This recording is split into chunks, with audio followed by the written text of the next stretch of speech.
I built this lean-to pergola at the back of our bungalow, which was covered in a series of videos on my channel, and in this video I'll be covering the total cost as well as a cost comparison between the timber and roofing suppliers that I bought materials from with one of the big DIY stores here in the UK, which is pretty interesting to say the least. I'll also cover how long it took to build and what I'd do differently if I were to do it again. But first I just want to mention a recent addition. I've added these IP44 rated fairy lights. These are just hung up with brass hooks into the wooden frame, and I drilled a hole through the wall for the cable, which I could then plug in indoors as we have a power socket just the other side of the wall. These lights work on a remote control and I'm really happy with them. I'll leave a link to these in the description box if you're interested in having a look at them. So I'd never built a pergola before and not everything went as well as I'd hoped it would. So starting with what I'd do differently if I were to do it again. I used post holders for the upright posts, which were secured to a concrete foundation that previously supported a lean-to conservatory on the back of our house, which we demolished prior to starting the work on the new patio and the pergola. I didn't like that the post holders that I bought had these tabs on the inside that are designed to cut into the timber, locking it in place. And that's why I cut out the tabs using my oscillating multi-tool prior to installing the posts. Those tabs would have made it tricky to hit the posts in place, especially as the timber was a pretty snug fit even without the tabs. But more importantly, those tabs cutting into the timber would have compromised the pressure treatment of the timber, which in my opinion would make them more susceptible to rot from moisture soaking into the timber. After reading through the comments, not everyone agrees with me on that, but others do agree with me, including Gid Joiner, who kindly helped me out a few times throughout the pergola build with some help and advice. If you're not aware of Gid's channel on YouTube, I'd highly recommend it.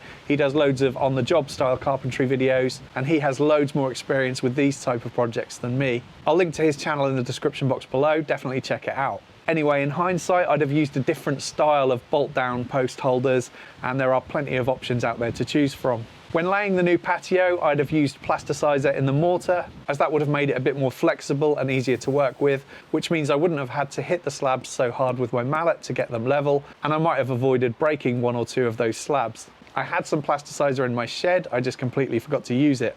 A few people in the comments said that I should have worked from the center out when laying out my slabs so that I would have had an equally sized cut slab on each side. And yes, I did consider that, and that's sometimes a good idea, but in this case it would have meant I'd have had a really thin slab on each side, which would have looked stupid in my opinion. One of the mortar mixes that I mixed up for pointing was too wet, and that caused some staining around the edge of the slabs, which I tried to clean off at the time using water and a sponge, but it still caused a bit of staining. So it's important to remember that the mortar mix for pointing needs to be pretty dry. As long as it holds together when squeezed, it'll be fine.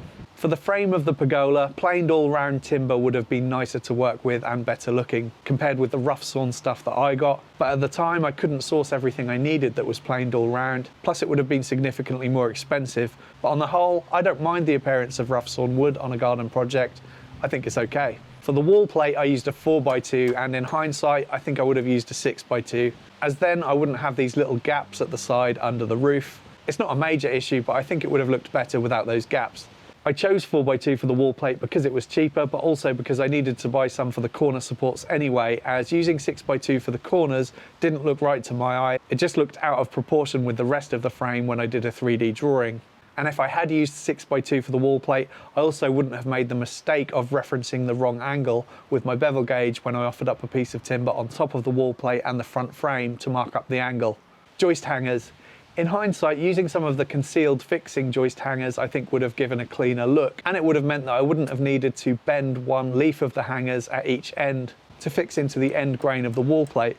It was actually Gid Joiner again who told me that bending the hangers and fixing to the end grain would be fine, and as usual he was absolutely right, it worked really well. But he also suggested another option, which was to install the hanger as normal, leaving the wall plate and front beam with a slight overhang as they were when they were installed, and then using some timber spacers down the rafter at the end and fitting a fascia board to the sides. And I really liked that solution, the only downside being that I'd need to go and buy either more timber or maybe even UPVC, which was another option for the fascia boards, and that would have tied things in nicely with the fascias on my bungalow too. Plus I was already at the top end of our budget based on what I'd already spent on materials, so bending the joist hangers was the cheapest option and it worked great. Moving on to the polycarbonate roofing, I mentioned in the video that I wasn't sure that the 600mm centres span of the sheets between rafters would be okay without sagging. And the comments from that video didn't really convince me one way or the other, as I got just as many people saying it would be fine as I did saying I would need to add more reinforcements later. So I'm just going to see how it goes, and if I need to add some noggins later to support the sheets from underneath, I can do that if they do start to sag. I should have shimmed up the first piece of aluminium F section by about 6mm so that the polycarbonate sheets on the end sat level with those held by the glazing bars, which is something that I did when it came to fitting the second F section. It would be an easy fix to adjust the first one, but it's not very noticeable, so I'm happy to live with it. I mentioned in the previous video that I wasn't sure how to install the flashing tape if I hadn't have had access to the roof above it. And a few people in the comments section mentioned that the solution to that is to lay a board over the top of the polycarbonate sheets, which would have helped to support my weight so that I could get up there and install it. And that probably would have resulted in me doing a much neater job at applying it. But on the other hand, as my roof has a slight pitch to it, I expect it might have still been challenging to install while stopping myself sliding off the roof. But who knows? Had to go and get a coat, which brings me on to my final regret of the project, which is that I wish I'd have got this built earlier in the summer so that we could have actually enjoyed the space.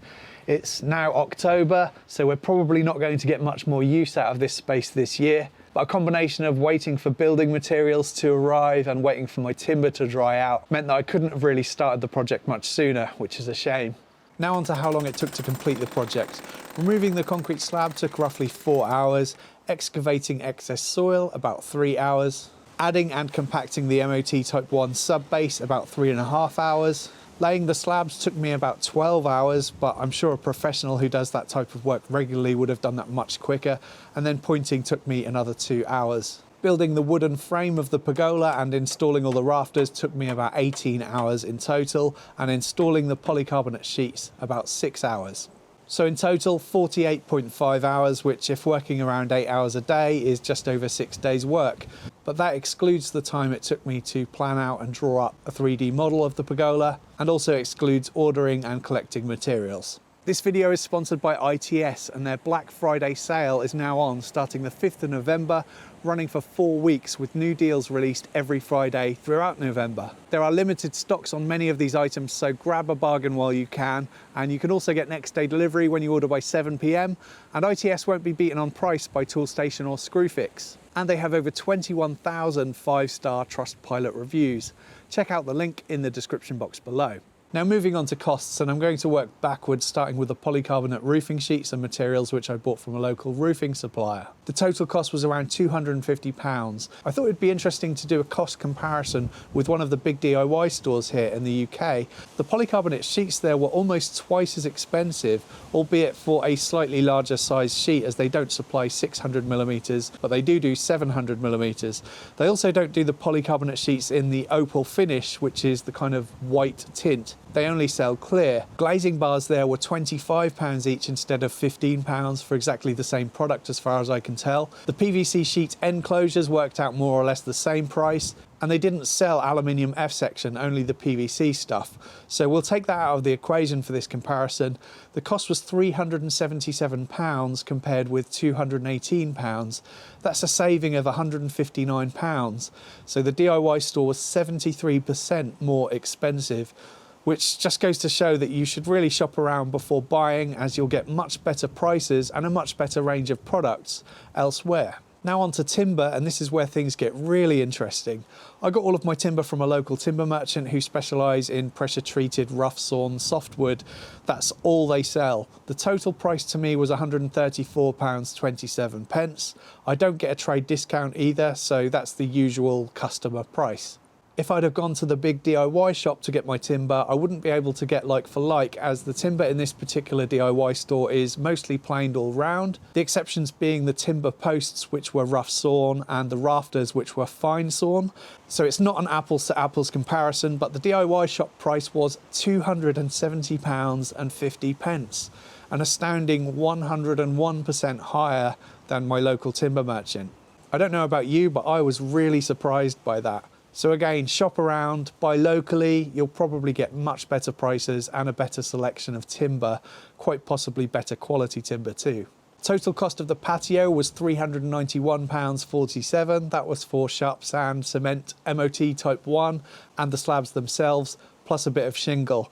I got most of the materials from a large builder merchant chain, mainly because I do get a small trade discount with them, plus free delivery. And on this occasion, it actually worked out cheaper to buy from one of the larger chains than it did to buy locally once you factor in the delivery costs. The slabs I found via Facebook Marketplace, and I got them from a local landscaping company. There was an additional £133 on other materials, screws, fixings, paint, preserver and hardware. For equipment hire, I managed to borrow a whacker plate and a cement mixer from family members, so no costs there. Waste disposal, all the excess rubble was disposed of for free. There's a farm locally to me that takes in rubble, crushes it up and sells it on as hardcore, so I did about 15 trips back and forth in my car to get rid of all of the rubble for free. But I did pay £55 to a guy to come and collect all of the excess topsoil. I tried to get rid of it by listing it as free topsoil available via Facebook Marketplace, but it sat there for about 3 weeks. No one seemed interested. It was worth a try, but it was blocking our drive, so in the end we paid someone to come and take it away, and that worked out much cheaper than hiring a skip would have done. Plus he shoveled it all too, so that saved me a bit of energy. And finally, there was a £20 delivery fee from the local roofing supplier to deliver the polycarbonate sheets and materials. So the grand total was £983.92, and I had budgeted about £950, so I was happy with that, and also happy that we managed to keep the cost under £1,000. In the last video, I asked people to have a go at guessing the cost, and 66 people guessed at the time I'm recording this video.